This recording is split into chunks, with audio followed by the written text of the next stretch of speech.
How does your organisation support energy management and carbon reduction? Simon Alsbury, I'm the Managing Director at Energise. We're a net zero and sustainability consultancy and software business. Yesterday shortlisted as Consultancy of the Year by ED, so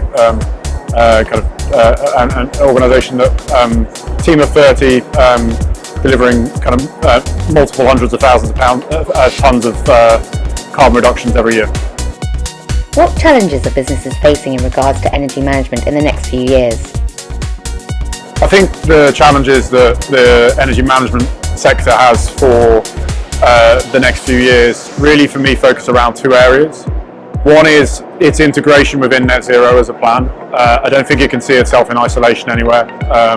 The exhibition's been renamed to highlight that in the sense that it's both net zero and energy management. And I think we've got to build the plans together to make sure that you're not dealing with it in isolation, partly because particularly when you're looking at a building, I think we need to be looking at the whole life of the building and figuring it out that way. So it needs to be within the landscape of net zero.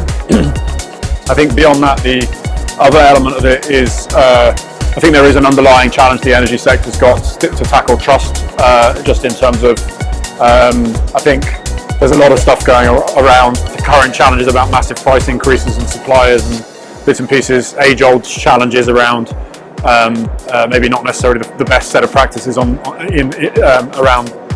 the energy procurement world in some places. I mean, there's plenty of good people, but there's some challenges there. And I think also making sure that people feel like the technologies that we're deploying as part of net zero are tried, tested.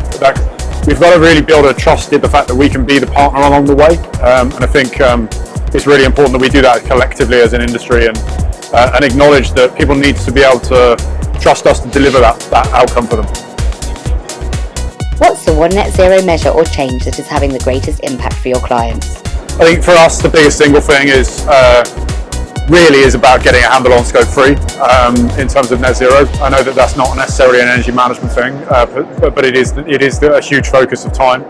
I think people realising that is the lion's share of their carbon emissions, and actually getting a proper plan on it is absolutely crucial.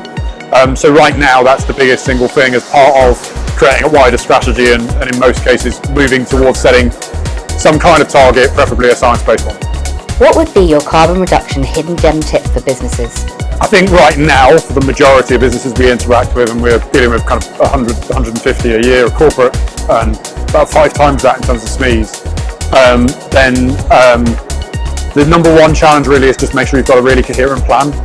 The number of organisations that haven't got full scope footprinting, that haven't done an evaluation of what this is actually going to cost them, and then actually more critically, found a way to bring the organisation with them and make sure that they've actually got the money set aside to be able to afford it.